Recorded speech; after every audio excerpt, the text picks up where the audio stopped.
Olá pessoal, sejam bem-vindos ao nosso novo projeto, Dando Voz à Verdade. Hoje, o tema é urgente, as PPPs, o polêmico leilão das escolas públicas. Mas o que isso realmente significa? Nas parcerias público-privadas, o Estado faz uma licitação e transfere para empresas privadas a responsabilidade por serviços como construção, limpeza, segurança, manutenção da infraestrutura escolar. O governo continua responsável pelo financiamento, pelo currículo e pelos professores, mas a gestão estrutural muda de mãos. Este modelo gera um grande debate. Quais são os benefícios e os riscos para o futuro da nossa educação? Venha conosco. Olá, pessoal. Estamos dando início a um novo projeto, Dando a Voz à Verdade, e hoje vamos conversar com a nossa querida amiga e professora Nívia Boavista sobre a proposta do governo do estado que está lançando um leilão, né, onde 98 escolas estarão sendo leiloadas, né, para iniciativa privada, e hoje o nosso programa vai tentar esclarecer os fatos, né, e aquilo que nós entendemos como perigoso, né, sobre a educação pública. Quero mais uma vez agradecer a presença da professora Nívia, né, e deixar ela para que se apresente, né. É uma grande liderança na educação, no movimento sindical, né, que muito nos honra a sua presença aqui conosco. Boa noite, obrigada pelo convite, obrigada por me fazer presente e tentando esclarecer as dúvidas que chegarem para a gente até aqui. Meu nome é professora Nívia Boavista, sou professora há 42 anos no município de Sapucaia do Sul, 37 anos na escola Sapucaia e estou na direção da escola já há mais ou menos entre indas e vindas, uns 15 anos na escola Sapucaia. Muito bem, uma escola que volta e meia alguém tenta meter a mão na escolinha, né, professora? É, sempre tem alguém de olho na escola, por ser uma escola numa zona central, bastante privilegiada, né. Então muita gente tem interesse na escola, eu não sei se pelo prédio, eu não sei se pelo local que ela está em frente à praça, a gente fica na dúvida o que que realmente as pessoas querem com a escola. Nosso compromisso é compreender o projeto, ouvir quem vive a realidade das escolas e apresentar elementos para que cada cidadão tome sua própria opinião. Diante disto, vamos lá. Antes de discutirmos, gostaríamos de compreender a realidade da gestão escolar. Professora e diretora Nívia, como é o cotidiano de administrar uma escola pública estadual? Quais são os maiores desafios enfrentados por uma diretora, além das questões pedagógicas? O nosso maior desafio no momento, no governo atual deste governador, é o excesso de trabalho que ele está dispensando aos professores, fazendo planilhas. Planilhas, planilhas. Professor agora, o que menos um professor da escola estadual consegue fazer é dar aula. Ele tem que preencher planilhas e mais planilhas e mais planilhas. E tudo se resume a isso. Hã, além disso, além das planilhas que a gente tem que preencher, a falta de um fazer pedagógico que a escola tinha e não tem mais. Hoje eles centralizaram as matrículas numa central, e aí eles vão entupindo a escola de gente, né. Então eles não perguntam quantos alunos tem, qual a tua necessidade, como estão, eles simplesmente mandam as pessoas lá na escola dizendo: "Está entrando mais um aluno, está entrando mais um aluno, está entrando mais um aluno".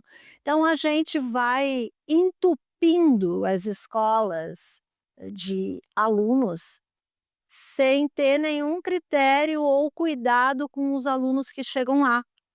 Vou dar um exemplo: nós temos alunos que são portadores de necessidades de TEA ou de déficit de atenção, e aí o aluno para um professor sem um professor apoiador. Então, nós temos Lá na nossa escola, por exemplo, nós temos alunos autistas, 4, 5 numa turma, onde eles precisam ir ao banheiro e tem uma professora para atender este aluno que não vai sozinho ao banheiro, ou que se desorganiza, ou que não consegue, não tem uma estrutura para ficar sozinho na sala de aula, com autonomia com o professor. E aí não temos professor apoiador, porque o Estado não envia. Então não tem professor apoiador, não tem professor do AE. Nós estamos no mês de julho e chegou o mês passado um professor de AE para gente, tendo 86 laudos, 36 só de autismo, só autismo. Então, assim, e eles vão enviando, vão colocando crianças, crianças, crianças e mais crianças, sem ter uma estrutura para isso, sem dar cursos para os professores poderem trabalhar com essas crianças. Então, e cobrando planilha, planilha, planilha, planilha, planilha e mais planilhas. Este é o nosso desafio maior. Muito bem. Professora Nívia, quanto do seu tempo acaba sendo dedicado à solução de problemas como manutenção predial, segurança, limpeza e infraestrutura?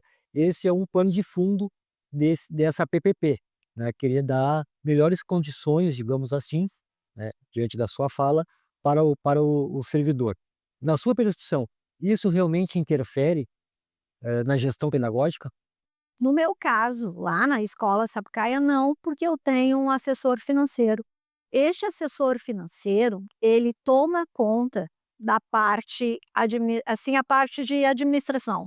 Ele vai atrás, dos orçamentos, ele vai fazer toda a parte, de prestação de contas, ele faz tudo, essa pessoa faz tudo, que é uma professora de matemática, e é nomeada, então ela faz todas essas.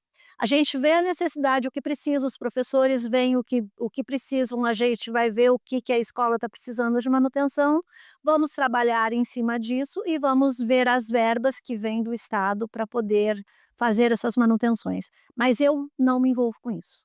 Quem se envolve com isso realmente é a minha assessora financeira. Muito bem. Na sua avaliação, quais são hoje os maiores desafios da educação pública?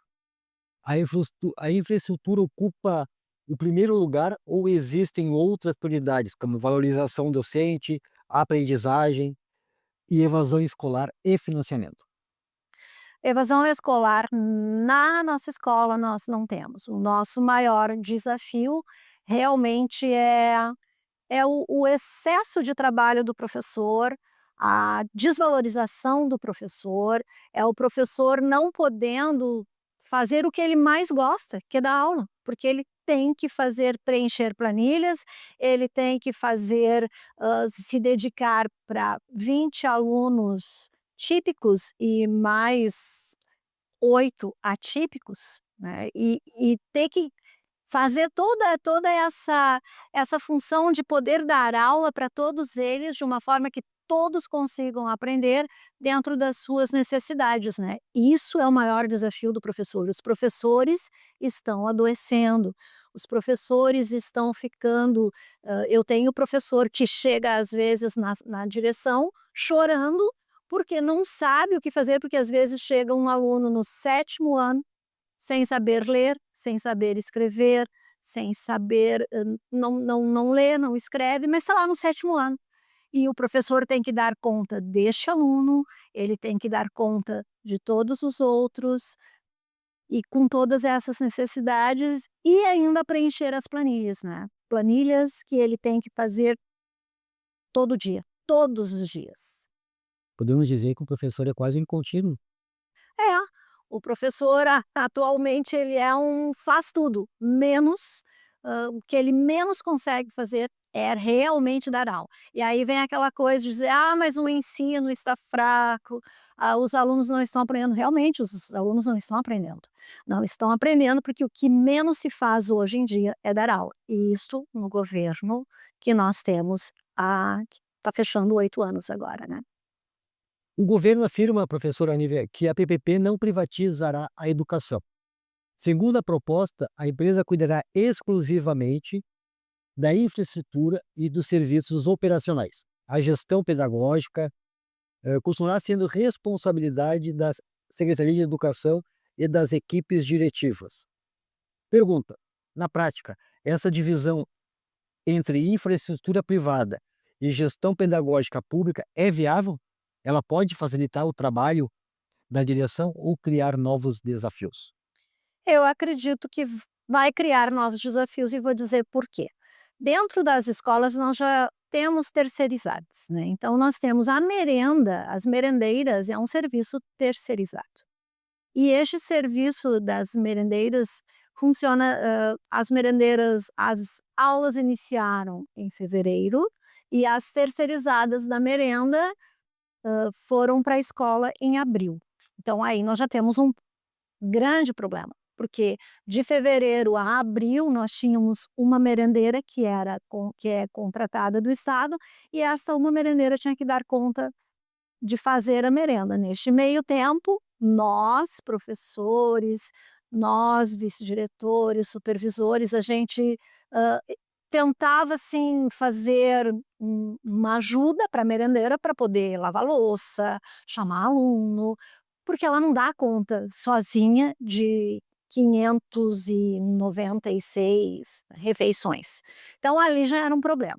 Quando as nossas merendeiras chegaram, terceirizadas, de uma empresa terceirizada, elas vieram sem EPI e ficaram sem EPI o tempo todo, porque nós comunicávamos à empresa terceirizada que estávamos esperando os EPIs, que são cobrados pelo estado, e esses EPIs não chegaram nunca. Então, nós tivemos que pegar verbas nossa e colocar para as terceirizadas serem os EPIs.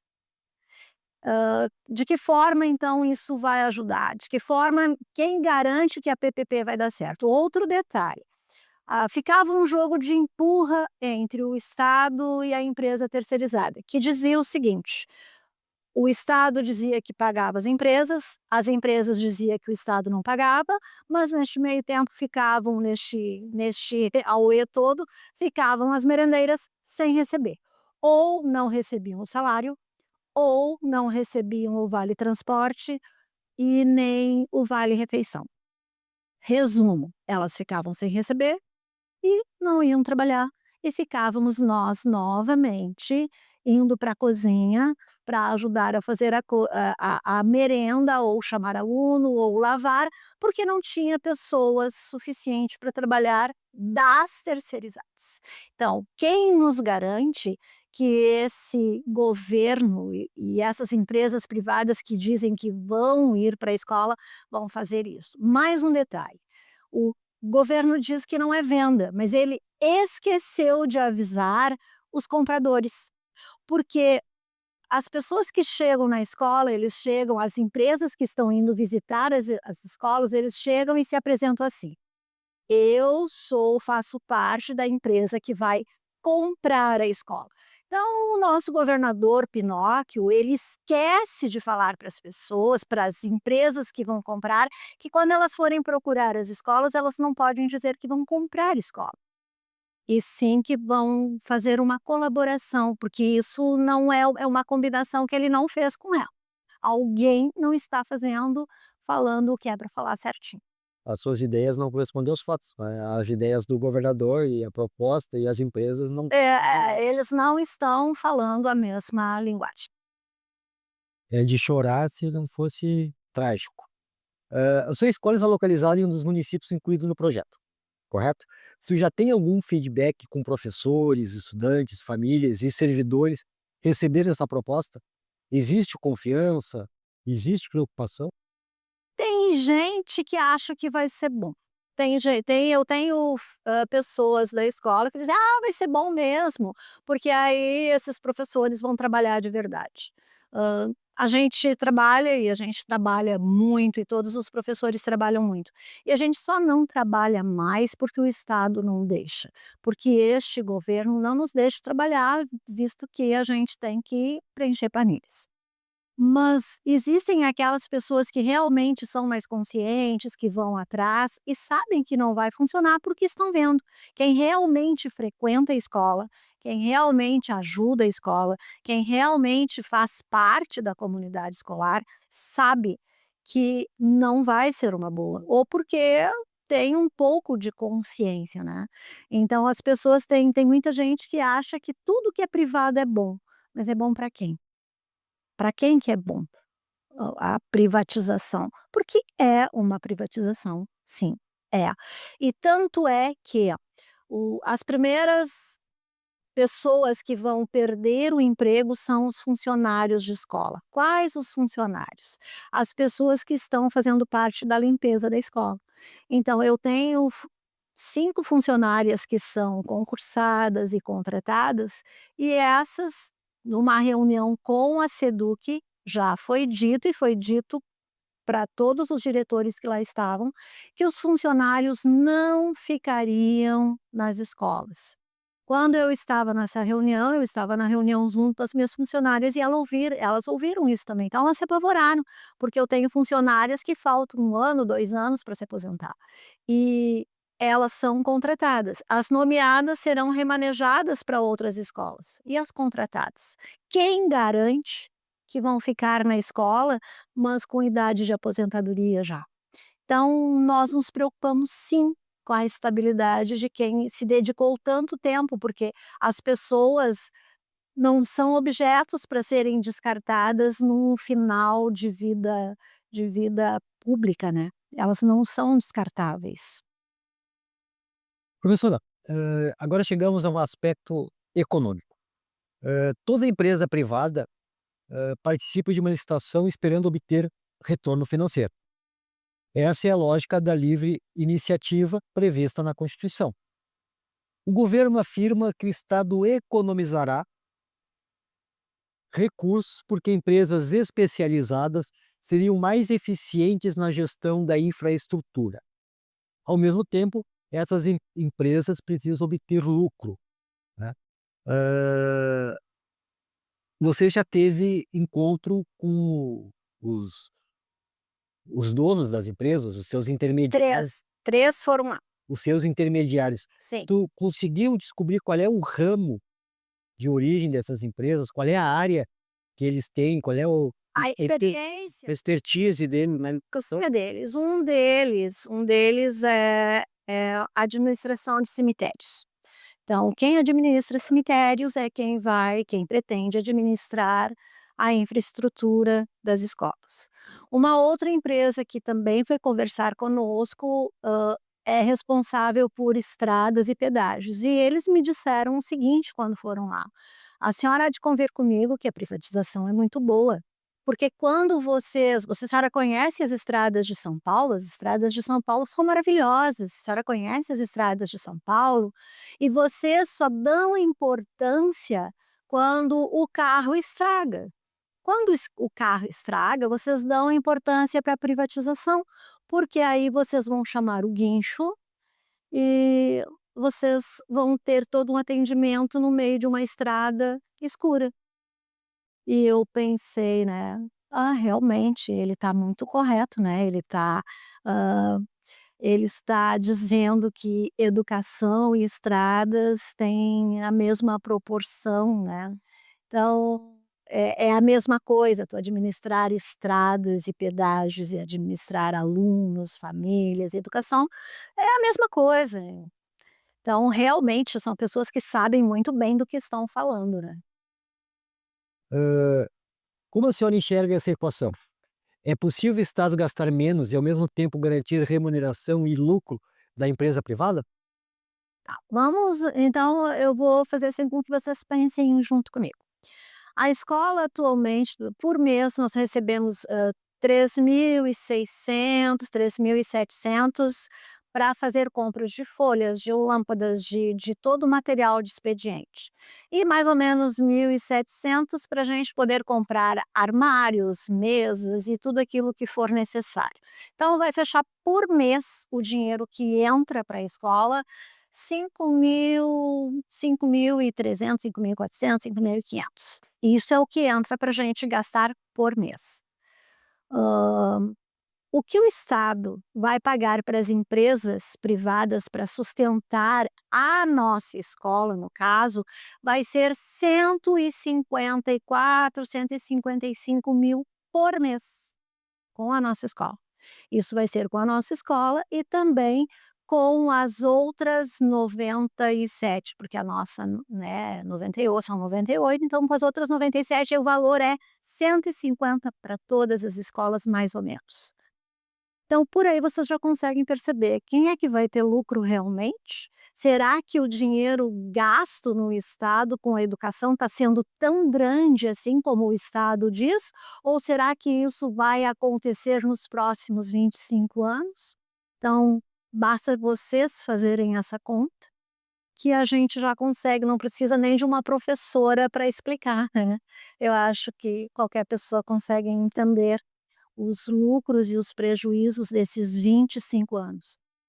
Eu acredito assim, a nossa escola foi a primeira escola a colocar ar-condicionado, projetores em todas as salas. Tudo que a gente faz é com a ajuda da comunidade, principalmente, não com o valor do Estado, é com o dinheiro da comunidade, com as festas e tudo que se faz. Se nós ganhássemos 150 por mês, nossa senhora, nós faríamos chover dentro da escola, né. Mas não, a gente ganha 5 mil e pouco por mês para isso.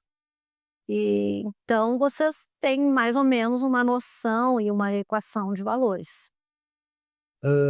Professora, o Tribunal de Contas do Estado decidiu suspender, né, temporariamente o leilão da PPP para analisar aspectos, técnicos do edital. Entre os pontos levantados estão possíveis inconsistências na metodologia de cálculo dos custos, dívidas sobre os encargos considerados em duplicidade e preocupações com a formalização contratual. A minha pergunta: antes dessa proposta chegar oficialmente, teve algum debate do Estado com as Não. escolas? Não, não. Simplesmente chegou pra gente assim, "Vocês vão ter uma reunião, compareçam tal dia na 27 CRI, porque vocês a escola vai fazer parte de um projeto público-privado para investimento nas escolas". Quando isso veio para a gente, para nós, diretores, né, e das escolas, que foi o Sapucaia, o Guianuba e o Cecília em Sapucaia e as outras escolas, da 27ª CRE.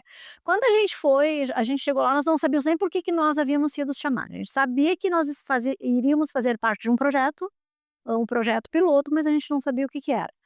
Quando eles falaram: projeto público-privado", eu particularmente, eu pensei: de repente vai ser como nas escolas lá em São Leopoldo, que acontece que uma empresa vai lá e cuida de uma escola e ajuda e coloca dinheiro naquela escola e depois recebe, uma redução nos impostos para o município. Eu imaginei que seria assim, ou como antigamente parece que a Gerdau acontecia isso, a Gerdau ajudava algumas escolas e tinha uma redução nos impostos. Eu imaginei, vai ser mais ou menos por aí.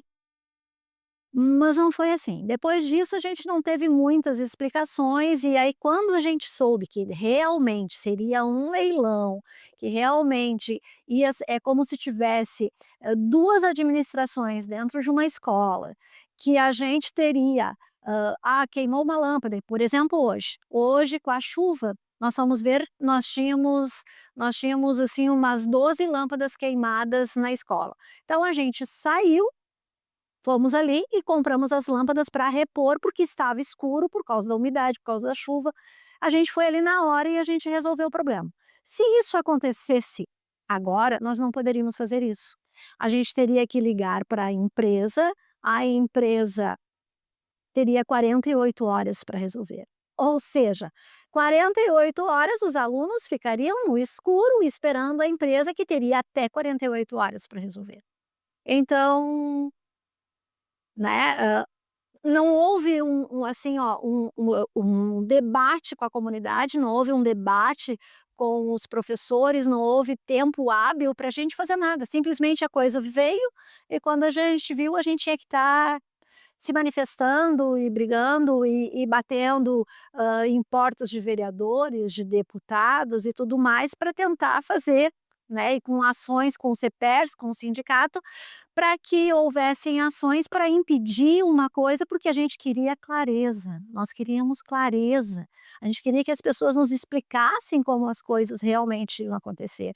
Porque quando, uma dessas empresas chegou para mim, eu perguntei para eles assim: "Quantas escolas da enchente vocês pegaram?" Daí ele disse: "Ah, foram poucas, muito poucas aqui na 27 CRE". E aí eu disse: "Tá, mas então, assim, ó, se vocês pegaram poucas, por que que a nossa escola entrou nesse leilão?", né, porque a gente não sabia o motivo de termos entrado. E aí eles disseram para a gente o seguinte: "Professor, eu estou vendo, assim, a sua escola, tá muito bem, perto de algumas outras. Então vamos pensar assim, eu tenho 150.000 para utilizar na sua escola.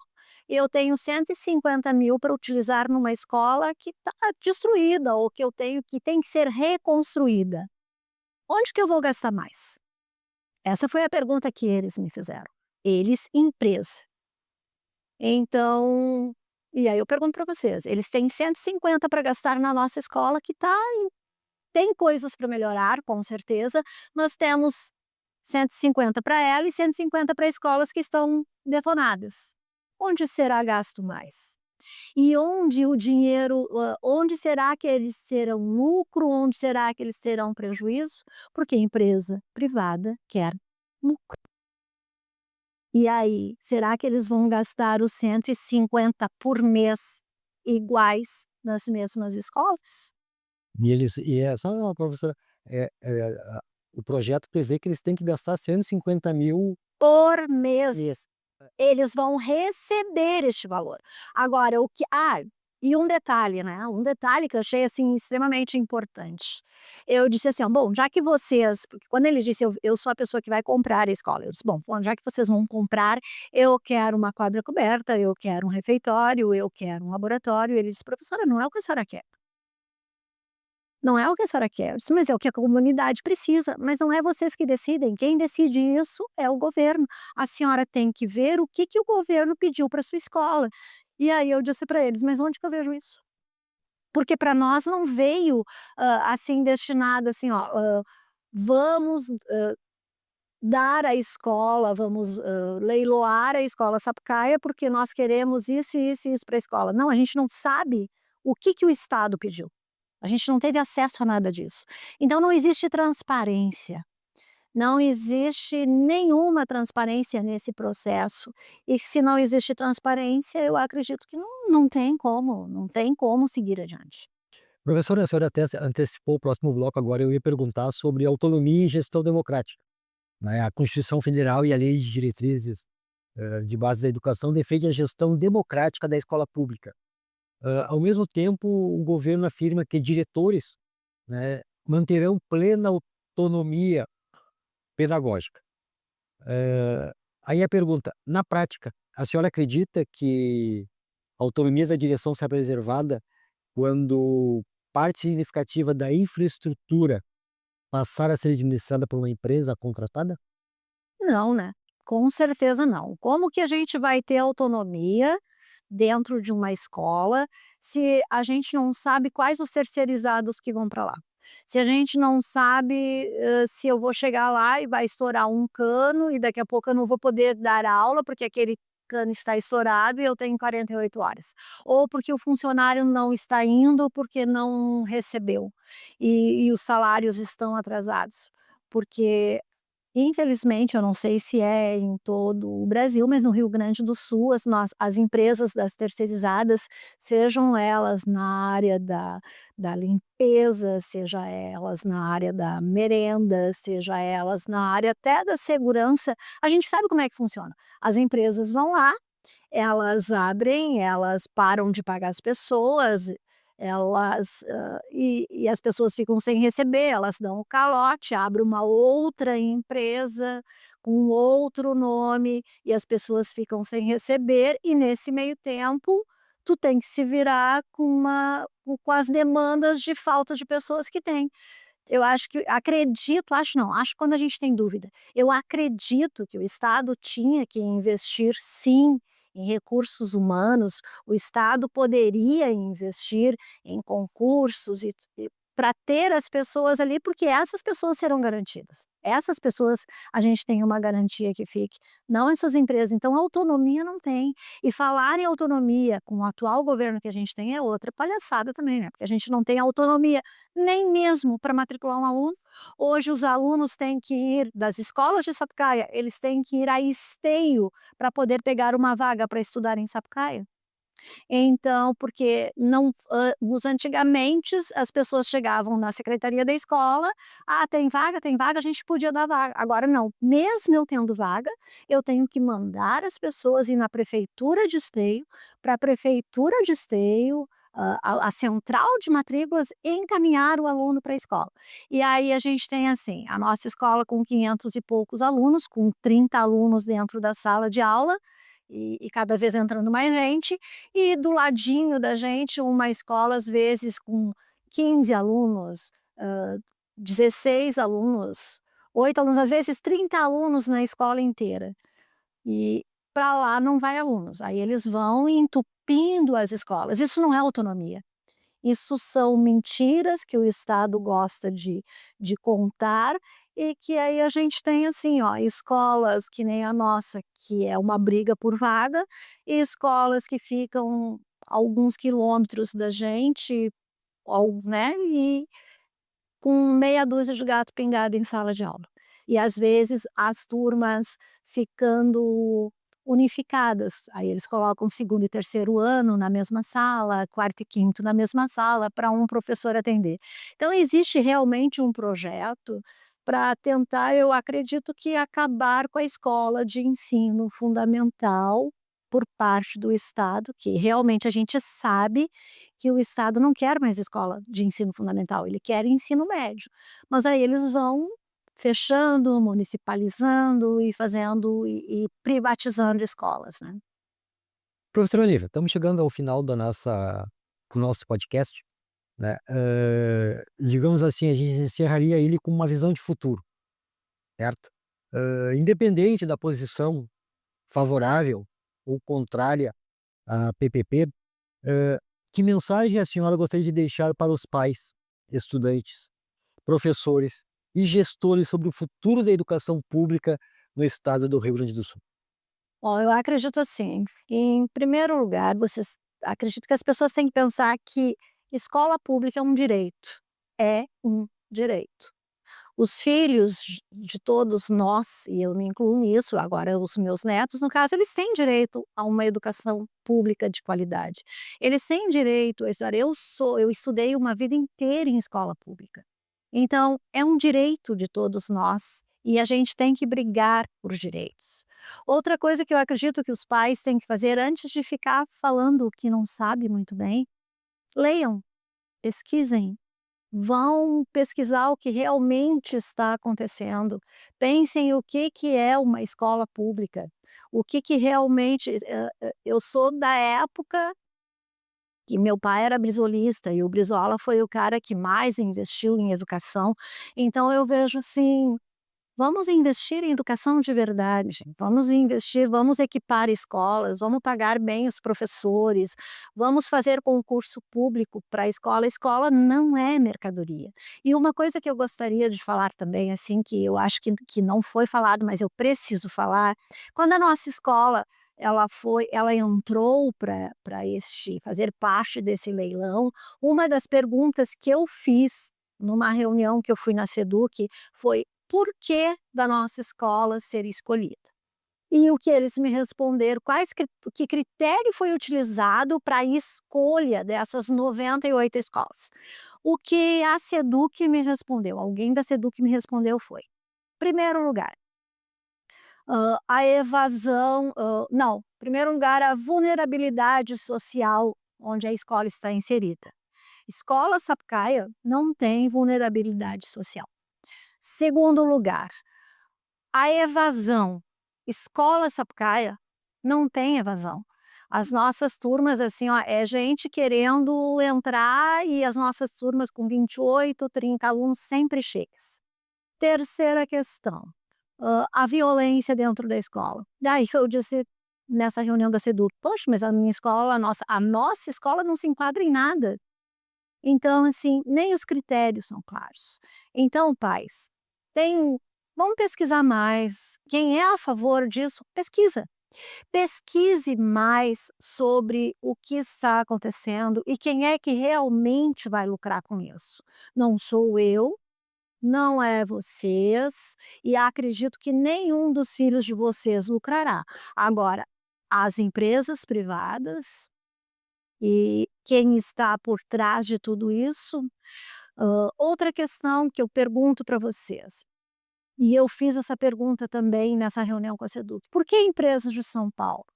Num estado onde os impostos são caríssimos, onde muitos de vocês têm empresas pequenas ou têm empresas para poder investir, a gente tem o exemplo dos uniformes. Os uniformes vieram de Goiás, os uniformes vieram de empresas de Santa Catarina, confecções do Paraná. Será que aqui no Rio Grande do Sul não tinha nenhuma confecção que pudesse fazer os uniformes dos nossos alunos? Ou será que essas empresas não conseguiram porque pagam impostos demais para o Estado e aí encareceu? Então, são perguntas que eu acredito que todos nós temos que fazer. Por que não valorizar o teu trabalho, pai? O teu trabalho que está aqui, que tem empresa aqui, que trabalha aqui, que paga impostos aqui, por que que estão favorecendo outros estados e não o nosso? Ai, então são essas perguntas que eu acredito que todos nós temos que fazer.